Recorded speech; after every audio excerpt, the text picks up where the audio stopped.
Today's episode is brought to you by True Classic Tees. Come on, man. You know they make the clothing, shirts, sweatshirts, sweatpants for the casual person, the one that wants to be comfy, the one that wants to have a little bit of an athletic build up top, but have a little room to play in the midsection. Oh, you see this hoodie? It's one of theirs. Shout out to True Classic Tees, man.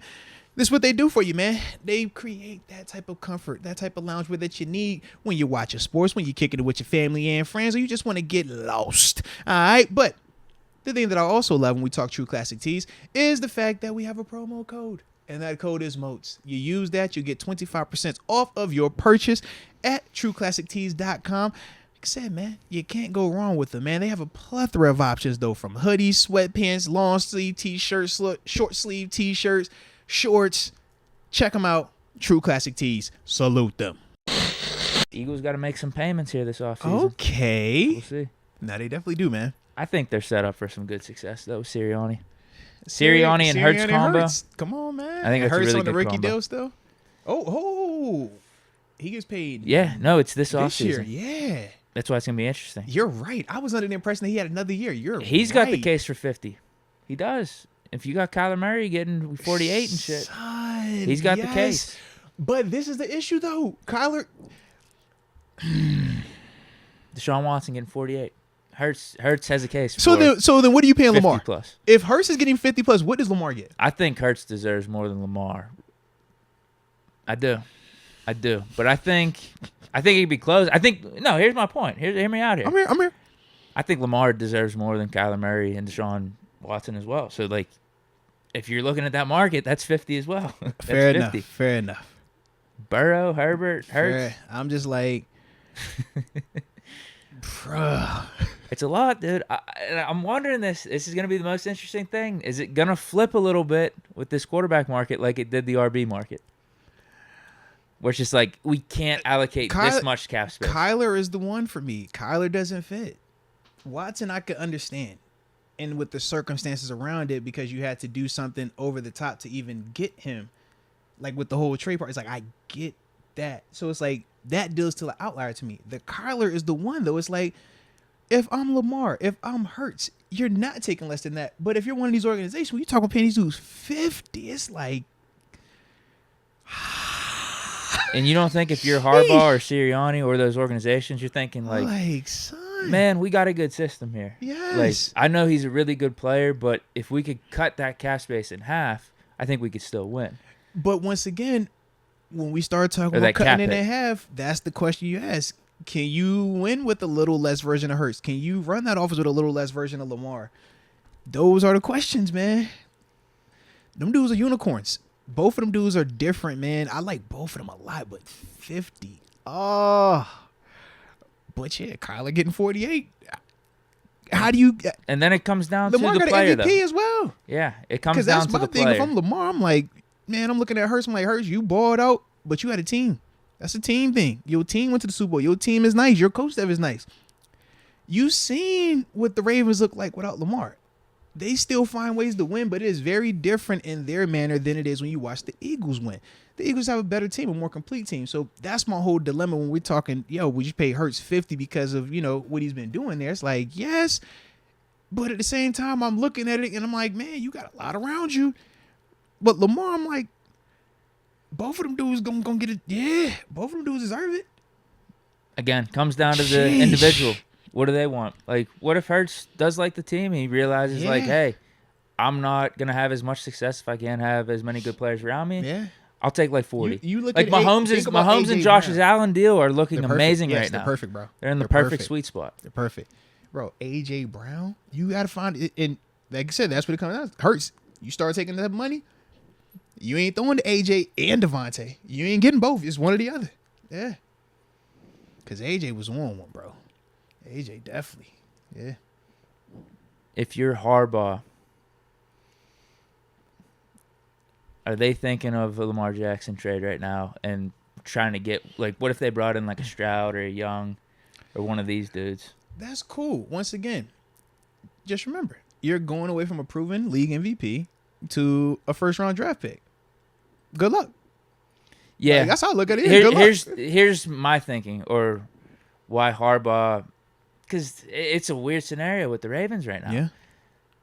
They're saying, hey, you have input on the OC, but now I'm seeing trade rumors popping up with Lamar. They're going to tag him, and they still can't come to an agreement. Because the trade rumors stem from if you can't get a deal done, you're not going to let him just leave. So you're going to get some type of compensation. So you got to tag him to, number one, keep him under contract. That's the formality. They're definitely going to do that, right? No matter but what. Then from there, it's like, all right, if we're not going to get a deal done with you, now we're just going to trade you so we can get some type of asset in return. That's why they kind of go hand in hand. But I think Baltimore's priority is to sign him. That's why they want him involved with the OC search. But it's really going to depend on what the number is. That's what TG was talking about. And I'm sure if you Baltimore, you're like, I love Lamar, but for 50, that's tough. Especially, and here's my point. There's definitely a drop-off in their offense, but they got to be thinking like, hey, it's not pretty with Huntley, but we almost beat the Bengals. True. So if we got an upgraded version of Huntley somewhere in between, we still might be all right. Once again, though, you just got to ask yourself, do you want to play it like that? Yeah, exactly. Do you want to roll the dice? I could see. You know what I mean? My point is, I could see why Harbaugh would have that confidence in saying, like, I think we could maybe get by. Yeah, that's my whole thing. I'm just like, you know how I feel about it. If I have something that's proven, I would much rather pay to keep the proven than take a chance on something cheaper because, oh, yeah, man, this is way cheaper and it kind of looks good, but we know these are two very different styles of game, college versus pros. But we know this is proven right here, but we'll move on from that because this is cheaper and we just like it. If it works, then great, you hit the lottery. But if it doesn't, now you have to do what? Hit the reset again. And who knows how many more times you got to hit it. And that's what we talk about when you have one of those quarterbacks. When you get them, it's a reason why they typically never hit free agency. It's a reason why they typically never leave that team because we know how hard it is to get these guys. That's why they're so viable. That's why they cost so many first-round draft picks, why they get paid so much money because of what they can do. Joe Burrow single-handedly changed that Bengals team. Did they not? Before Joe, after Joe. It's like, man, we look at them very differently. How we look at Cleveland, very differently now that Watson's there. How we look at Baltimore, very different with Lamar versus when it was Flacco, especially in the back end of it.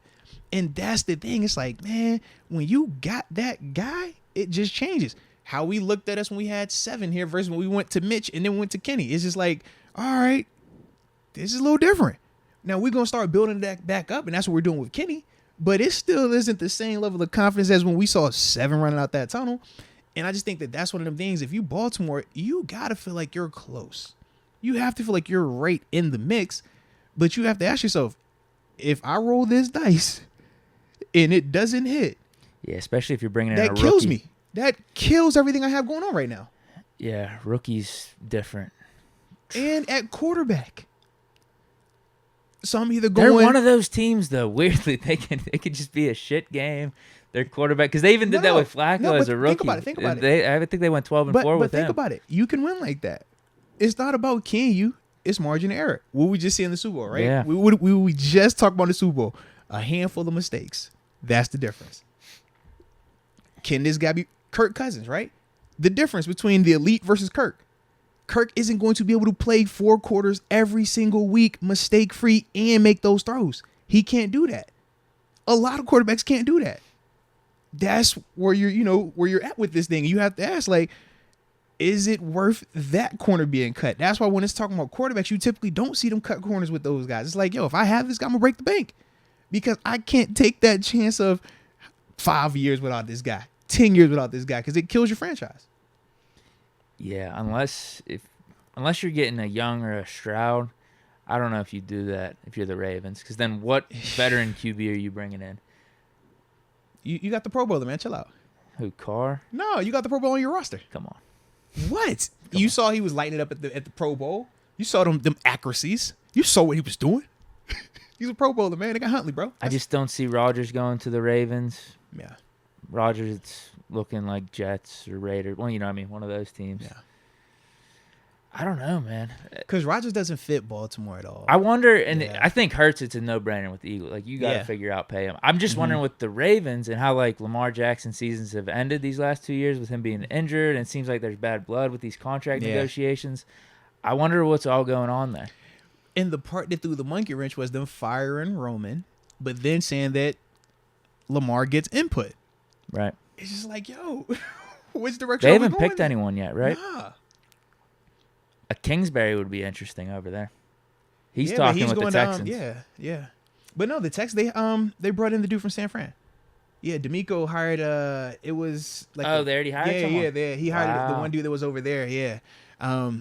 So yeah, not Shanahan. So Kingsbury's still available if I'm correct. He's still out there. Yeah.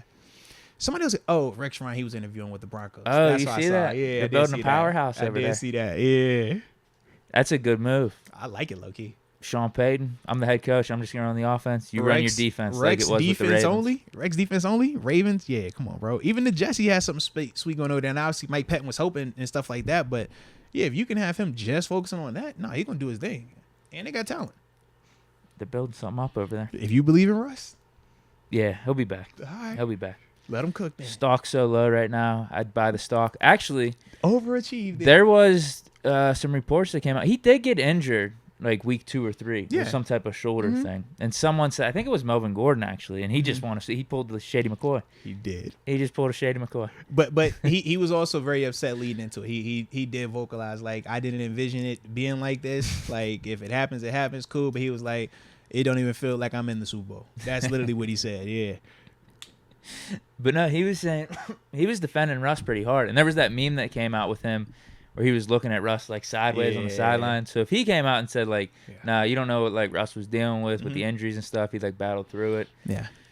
So I think it's gonna be a bounce back year for Russ. I don't know if he ever gets back to But like Deke, prime you know Seattle. the rule though, Deke. If you on that field, you healthy, baby. Yeah. I know, I get it. I was about to say. It's not an excuse for his play this year, but Yeah. I think it's a reasoning to think Russ could do better going For forward. sure.